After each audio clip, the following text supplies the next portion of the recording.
Welcome. In this video, what we're going to cover is how to fill out the documents for your listing presentation. So start off in Launchpad, go ahead and click on Transaction Desk, sign in.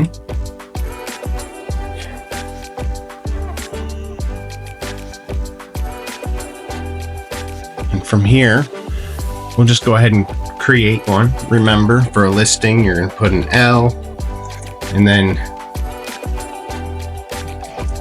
the last name, the address, and then the last name to be able to easily find it.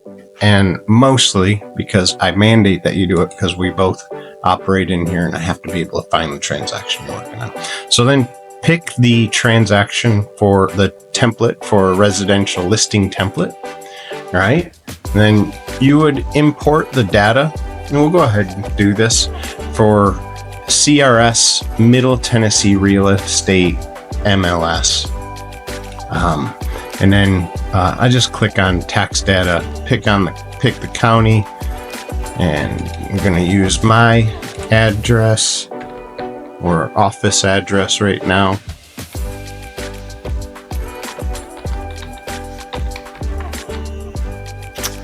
So search, it'll pull up the address and we're going to select it and then create. We're going to bring this data in because it'll auto-populate a bunch of the stuff. It's the same as what we did for making an offer for a buyer. So I'm not going to go through all the details, but remember to make sure your legal description is right, that your instrument number is right. And when you use that format that I use by pulling the data in, it's almost always wrong because this is obviously not an instrument number. Again, I'm not going to do any of that stuff. I'm going to leave it as is for speed purposes. So we'll click next and next. See, it has the seller, which is the same as me. You would add anything you need if they don't have the seller's information. For this purposes, that's enough.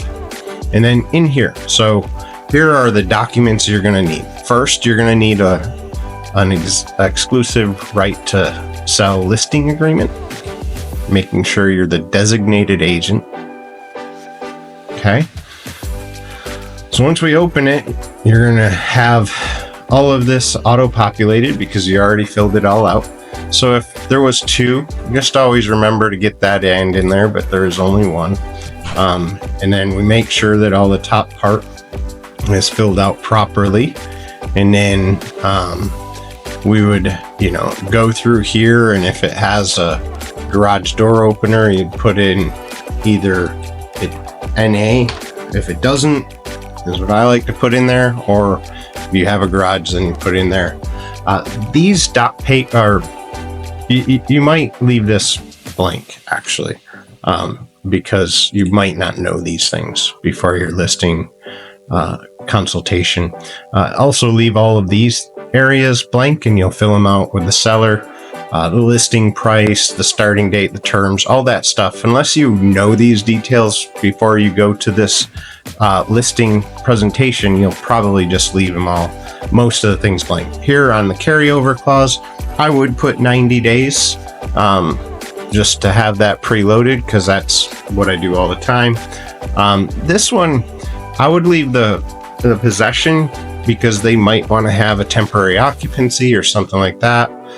This one, I would, in most cases, I would fill it out, or I might leave it blank just because when you get there, you might recognize that, it's not going to be able to go FHA or VA and things like that.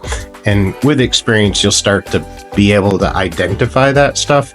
It's really hard to train it up front, but it really bases on if you're going to have some type of glaring issues, like things like safety concerns and things like that. FHA and VA is not going to go for that. THDA, things like that.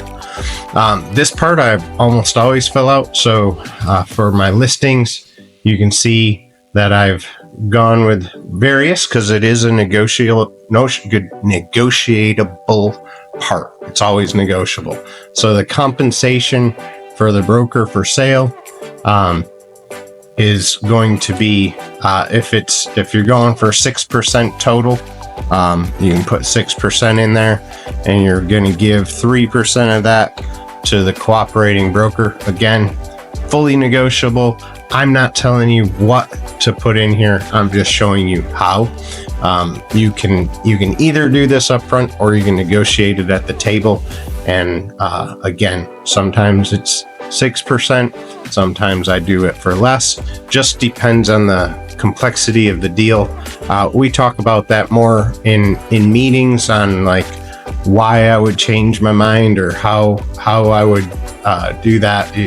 Again, there's no base way of doing this. There's no consistent way. It is always negotiable. This is just for an example. So I put 6 and 3 as an example. And then you can put whatever you want in here.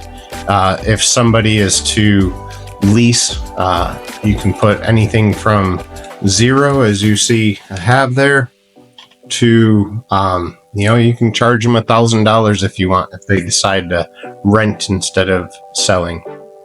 Then the rest of it is more or less what you're going to read through at the presentation. So that's that. Make sure that your name is here. It should auto-populate there as your designated agent.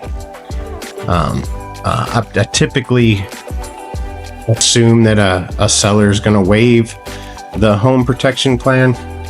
Some sellers will offer it, because you can get a free option from some companies to have it up until closing, and then they offer it. I think it's better, in my personal opinion, to have it be negotiated. If you want to put things in special steps, you can, like coming soon, blah blah blah. That would be in there. Again, those will be in more detailed training and weekly type things, where we go over different tactics and stuff. But that is how you would prepare the the listing document. And then if you want to go back and see how to fill out the rest of these forms, like your RESPA, wire fraud, things like that, there's a video you already watched the video on buyer representation on that, so I'm not going to go through it again. But the property condition disclosure is one of the most important things here. So the age of the property, I typically put the year that it was built, and then the date the seller bought it,